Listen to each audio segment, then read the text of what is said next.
मालिक तेरे जगत की कैसी है रीत, मालिक तेरे जगत की कैसी है रीत। पापी मिलकर राज करे और साधु मांगे भीख। सच्चे साधुओं की कोई कदर नहीं और पाखंडियों के राज में ढोंगियों की है जीत। हाय, दिस इज इमारा and this is my show pure history. आज का शो में सबसे पहले मैं कुछ इंट्रोडक्शन देना चाहूंगी। इस शो में मैं ये बताना चाहती हूँ सबसे पहले कि ईश्वर क्या है। ईश्वर क्या है जिसका कोई नाम नहीं, जो असीम है, जिसका कोई आकार नहीं, जिसका कोई रूप नहीं, आकार नहीं, जो असीम है, जिसकी कोई सीमा नहीं। यानी ईश्वर को नाम इंसानों ने दिया, ईश्वर को रूप और आकार इंसानों ने दिया, ईश्वर की सीमा इंसानों ने बांधी। तो इसी वजह से जब गॉड को इंसान डायरेक्ट पा सकता है, डायरेक्ट अपनी साधना से, अपनी मोहब्बत से, अपनी पूजा से वो गॉड को डायरेक्ट पा सकता है, फिर भी वो पंडित, मौलवी, पादरी, प्रीस्ट के पीछे इंसान भाग रहा है, बाबाओं के पीछे भाग रहा है। तू क्यों भाग रहा है? हवा भी किसी के पकड़ में आई है क्या? पंडितों के पीछे भागना यानी जो इतने भी जो बाबा हैं, जो ढोंगी बाबा हैं, उनको पकड़ना यानी एक आप हवा को पकड़ने की कोशिश कर रहे हैं, जिसका कोई फायदा नहीं है। तो आज का शो जो है रशिया के बारे में है। रशिया बहुत बड़ा, यानी क्षेत्रफल के हिसाब से दुनिया की सबसे बड़ी कंट्री आज भी है। पहले तो वो बड़ी थी ही, जब रशिया का फेडरेशन हुआ, उसके बाद यूएसएसआर बना और उसके बाद फिर रशिया का फेडरेशन हुआ, आज सिर्फ रशिया है। तो बहुत दिलचस्प कहानी है, इसमें बहुत ड्रामा है, बहुत एक्शन है, बहुत खून खराबा है और बहुत ज्यादा इसके अंदर आपको थ्रिल है, यानी सस्पेंस है कि एक राजा है, एक रानी है और उसका आशिक भी है। ऐसी बहुत सारी चीज है जो आपको बहुत ही इंटरेस्टिंग लगेगी इसकी कहानी, क्योंकि ये कहानी ही ऐसी है जो रशिया का इतिहास है। ये बहुत तरीके से, जैसे ये कम्युनिस्ट कंट्री है, सबको पता है, और कम्युनिस्ट कंट्री का जो झंडा होता है वो पूरा लाल होता है, यानी वो ब्लड से भरा हुआ रहता है। जबकि वो कार्ल मार्क्स को मानने वाले होते हैं, फिर भी कार्ल मार्क्स तो अहिंसा के पुजारी थे, पर उनको मानने वाले वो हिंसा के पुजारी हैं। अजब दुनिया है, कौन क्या बोल रहा है, कौन क्या सोच रहा है, उसको खुद पता नहीं है। तो मैं बात करने जा रही हूँ रशिया के बारे में। तो सबसे पहले फेडरेशन ऑफ रशिया के बारे में मैं बता दूं कि जब रशिया कैसे बना, रशिया की शुरुआत कैसे हुई। किएवन रस जो है 882 यानी 882 एडी की बात है जब रशिया को इन्होंने बनाया। उसके बाद व्लादिमीर सुजदल 1157 एडी में इनका राज था। फिर प्रिंसिपलिटी ऑफ मॉस्को 1282 ईस्वी में इनका राज रहा है। उसके बाद जारडम ऑफ रशिया यानी एब्सोल्यूट मोनार्की जिसे कहा जाता है, राजतंत्र, जहां राजा का ही सब कुछ होता है, उसकी स्थापना 16 जनवरी 1547 ईस्वी में हुई। रशियन एम्पायर बना 2 नवंबर 1721 ईस्वी में। और मोनार्की यानी इतना बड़ा रशिया जो जहां जार यानी रूस के बादशाह को कहा जाता है जार, और वहां की रानी को जरीना कहा जाता है। तो जार और जरीना का राज था, जहां पे लोग उन लोगों को खुदा मानते थे, नौजुबिल्ला। उनको वो गॉड की तरह पेश करते थे, यानी उनका कहना गॉड का कहना, वो जो बोलेंगे वही होगा, बाकी कुछ नहीं। तो सारी पब्लिक उन्हीं को मानती थी, इसी का राज चल रहा था। उसके बाद बहुत बड़ी क्रांति हुई, जिसे रूसी क्रांति कही जाती है, और करने के बाद ही फिर इसका अंत होता है, और कैसे होता है मैं आगे बताऊंगी। उसके बाद जब मोनार्की को खत्म कर दिया गया, यानी जार की हत्या कर दी गई पूरी फैमिली की, उसके बाद 15 मार्च 1917 ईस्वी में ये सोवियत यूनियन बना, 30 दिसंबर 1922 में। उसके बाद डिक्लेरेशन ऑफ स्टेट यानी वापस फिर अकेला रशिया रह गया, सोवरेनिटी 12 जून 1990 में। तो रशिया फेडरेशन जो है अब मैं आती हूँ यहाँ पर। जो कहानी की शुरुआत होती है वो एक ऐसे शख्स के बारे में मैं बताने जा रही हूँ। उसका नाम था ग्रिगोरी रासपुतीन। रासपुतीन जो है, ये इनका जो नेटिव नेम इनका जो है साइक्टिन था। साइनिटिश यानी रशियन नेम है ये, और इसका असली नाम जैसे मैं बता रही हूँ ग्रिगोरी रासपुतीन था। और ये उस जमाने में चर्च यानी सब चर्च का जमाना था और सब उसी में बिलीव करते थे, ऑर्थोडॉक्स चर्च। और बॉर्न इनकी पैदाइश हुई थी 21 जनवरी 1869 69 में, जब महात्मा गांधी का जन्म हुआ था। आप ऐसे याद रख सकते हैं, पोक्रोवास्की की में। और इनकी जो मृत्यु हुई है 30 दिसंबर 1916 को 47 साल की एज में पेट्रोग्रेड में। और अब मैं कहानी की शुरुआत करती हूँ। जैसा कि जार का जमाना था और राजा और रानी थे और पूरे रशिया पर जार का जमाना चल रहा था, पर उन लोगों का शासन, निकोलस जो सेकंड है ये राजा बनते हैं। और राजा बनने के बाद इनका जो शासन है इनको चलाने नहीं आया। और इनकी वाइफ का नाम था अलेक्जेंड्रिया। ये जर्मनी की थी। तो ऐसे भी वहां की पब्लिक जो है उनको पसंद नहीं करती थी, इस वजह से कि वो उस देश की नहीं थी। यानी सिर्फ भारत में जातिवाद नहीं है, पूरी दुनिया में जातिवाद है, इसलिए उनको जो है पसंद नहीं करती थी।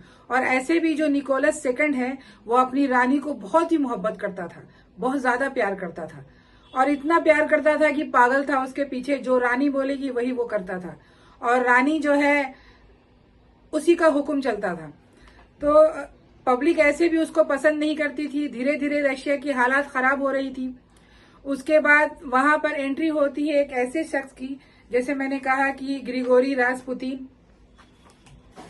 तो ये बहुत से लोग इसके बारे में अलग अलग ओपिनियन रखते हैं, दो ओपिनियन रखते हैं। एक तबका है जो इनको साधु और संत मानता है कि वो बहुत अच्छे थे, और एक तबका है जो उसको पाखंडी, चोर, बेईमान, निम्फोमैनियक यानी थरकी बुड्ढा, जो भी आप कर सकते हैं, कह सकते हैं। ऐसी बहुत सारी चीजें हैं जो उनके बारे में है। तो वो क्या थे, जब उनका जन्म हुआ था, गांव में जन्म हुआ था, जैसे कि मैंने बताया कि वो विलेज फैमिली से थे। और विलेज फैमिली में सब किसान थे, एक लोअर मिडिल क्लास फैमिली थी, सब किसान थे। पर उनको कुछ समझ में नहीं आ रहा था, उनको खेती नहीं करनी थी। और खेती नहीं करनी थी तो उनको क्या करना था, तो सब तरफ चोरी हो रही थी। तो सारी चोरियां ये कर रहे थे, ऐसा लिखा हुआ है कि सारी चोरियां ये कर रहे थे। इनका एक ग्रुप था, एक मंडल था, और सब तरफ बदमाशी चल रही थी। सारी औरतें इनके पीछे पागल थी। गांव की जितनी भी औरतें थी सबके साथ इनका फिजिकल रिलेशन था। लोग पागल थी। ये 6.5 फीट लंबा आदमी था, लंबी दाढ़ी, और मतलब एक आकर्षक आदमी जिसे आप कह सकते हैं, दिखने में बहुत खूबसूरत। और आधे लोग कहते हैं कि बहुत ज्यादा अनटाइडी पर्सन, यानी कि वो नहाता नहीं था, वो अच्छा नहीं था। तो अलग अलग लोगों के अलग अलग ओपिनियन है। तो ये साधु कैसे बने, चोर से ये साधु कैसे बने? तो जब साइबेरिया में इन्होंने काफी, इनको जो है वहां के लोग परेशान हो गए, फिर उनको सजा दी गई कि सब तरफ चोरी, मक्कारी और अय्याशी रशिया में, साइबेरिया में हो रहा है। तो उनको कोर्ट ने सजा दिया कि आप जो है तीर्थ यात्रा पे निकल जाएं, यानी आप वहां से निकल जाएं। तब वो निकल गए, और निकलने के बाद जो है साइबेरिया के जंगल में चले गए। सबको पता है साइबेरिया का जंगल कितना खतरनाक है, जहाँ व्हाइट टाइगर रहता है वहां पे। और वहां पे जाना मतलब कोई बच के नहीं आता है वहां पर से।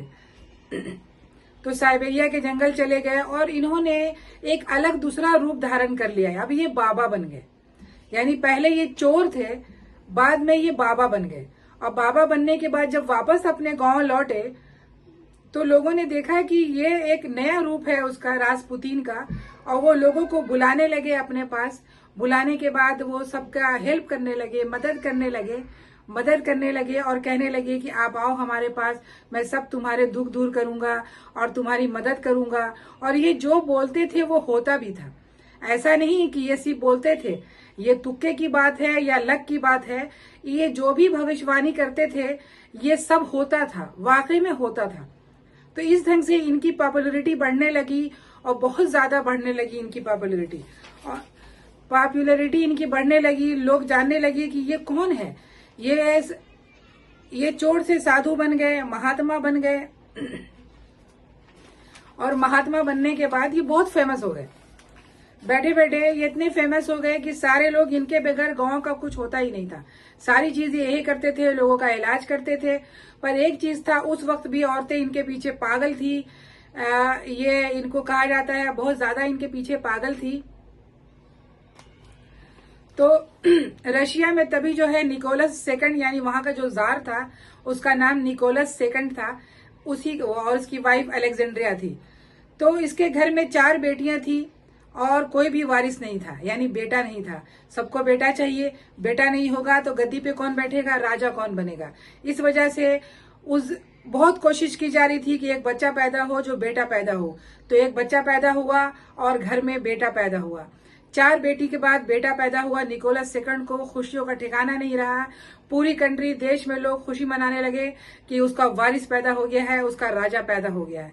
जब राजा पैदा हो गया तो बहुत जल्द ही पता चल गया कि वो पैदाइशी बीमार है। ये एक ऐसी बीमारी थी जिसे जेनेटिक बीमारी कहा जाता है। हेमोफीलिया ये बीमारी थी जिसके अंदर, खून के अंदर जो है थक्का नहीं जमता है।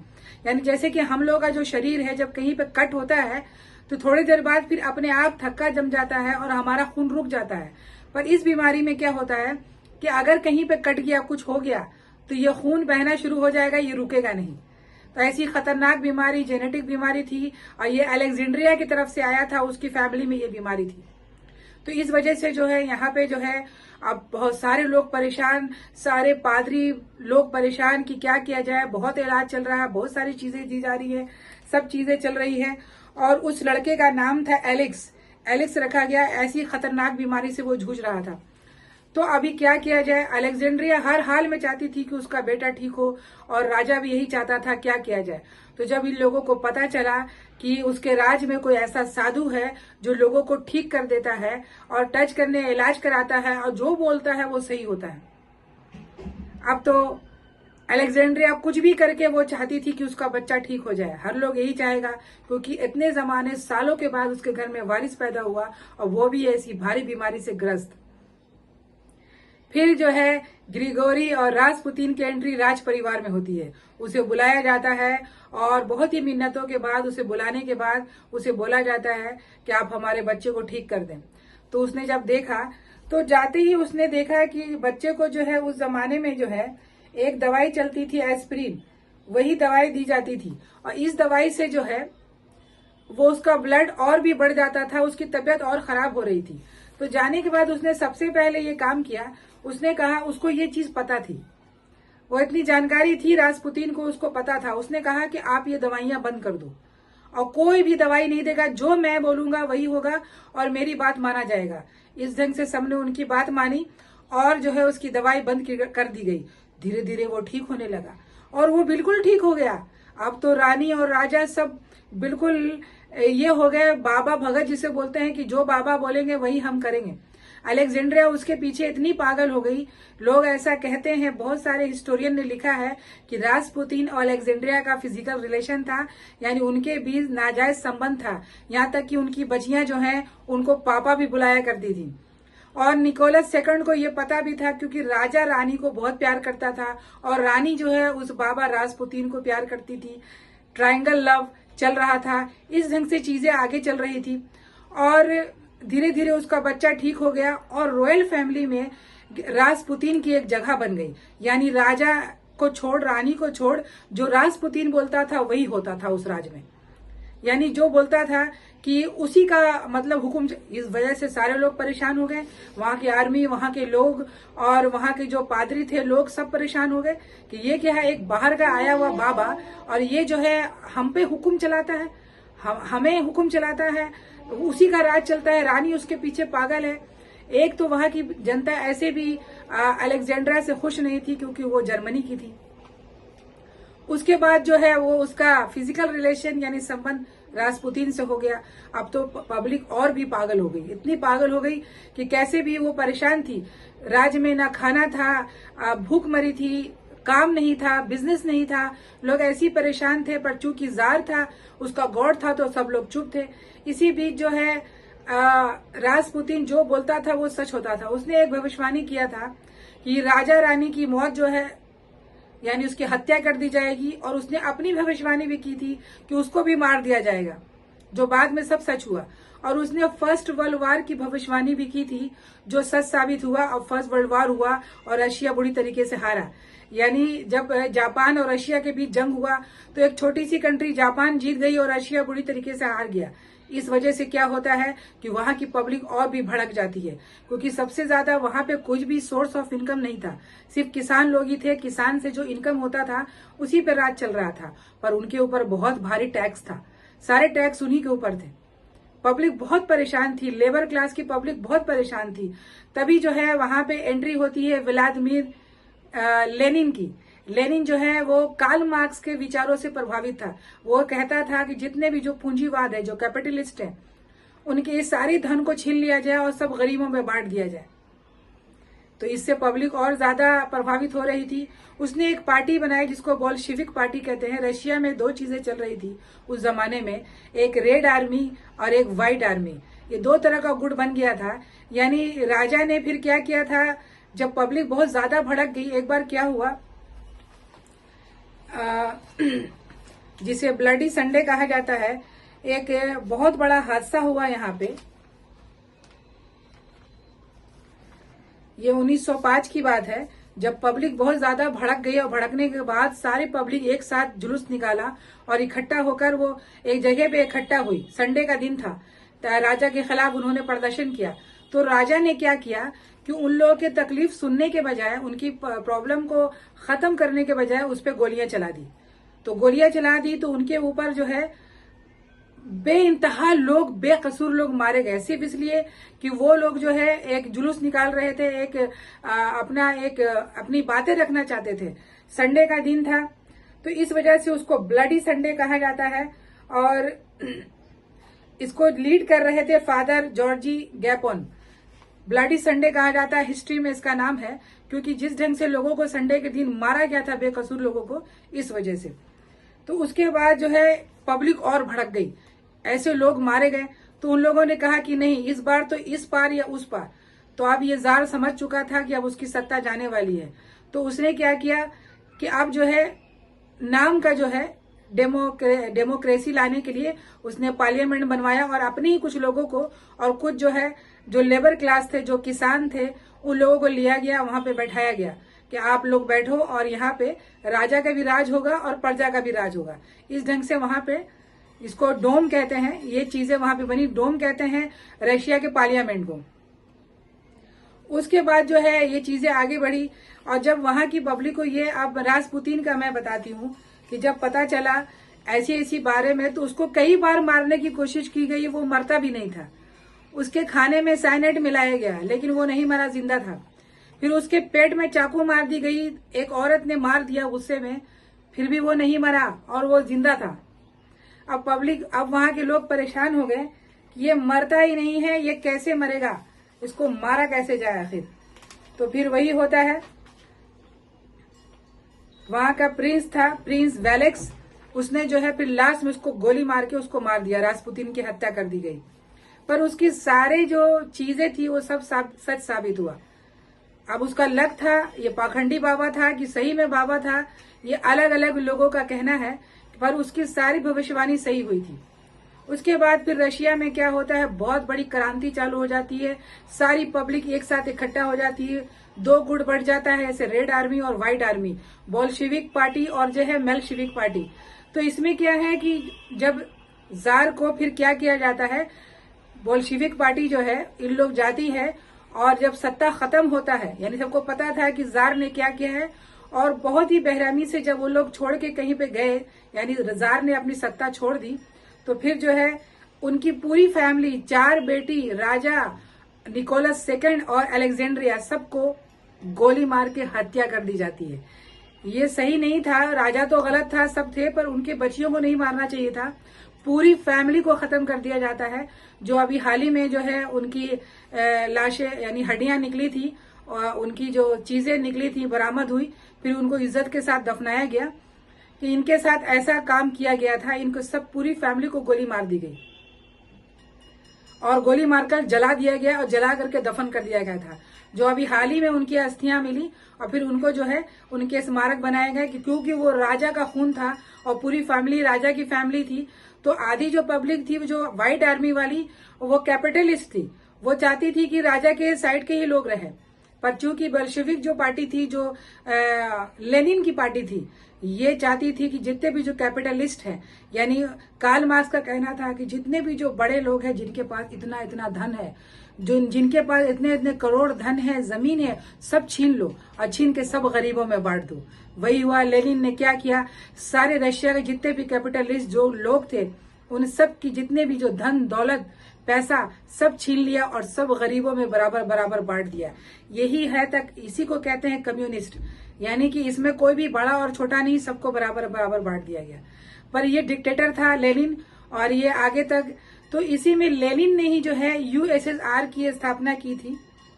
यूएसएसआर सोवियत संघ जो है, पहले जो है इसको 7 कंट्री को मिला करके 15 कंट्री को मिला करके इसको जो है एक यूएसएसआर बनाया गया।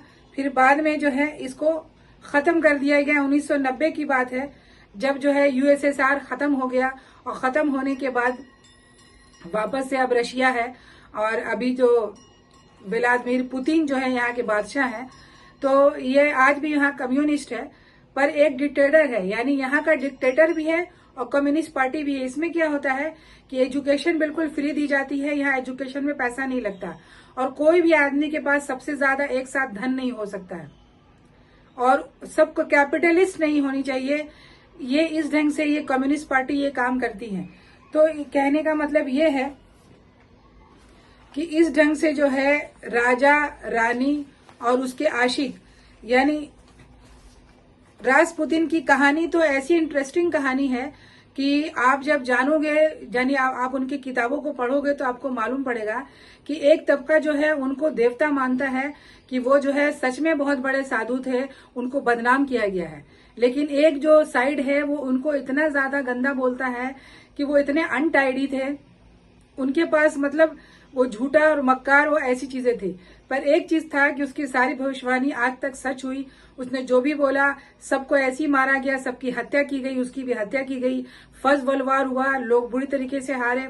यानी फर्स्ट वर्ल्ड वार होने का जो रीजन था वो सबसे बड़ा रशिया ही था और रशिया जो है वहां के राजा वो मान नहीं रहा था। तो फिर जो है लेनिन का राज आता है, यूएसएसआर बनता है। फिर 1990 में रशिया को वापस आज भी यानी 15 कंट्रियां थी, उस सब को तोड़ने के बाद भी आज भी क्षेत्रफल के हिसाब से रशिया सबसे बड़ी कंट्री मानी जाती है।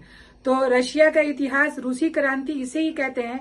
अगर मैं इसको 1-2 लाइन में कंप्लीट करना चाहूं कि रूसी क्रांति जो है वो क्या थी।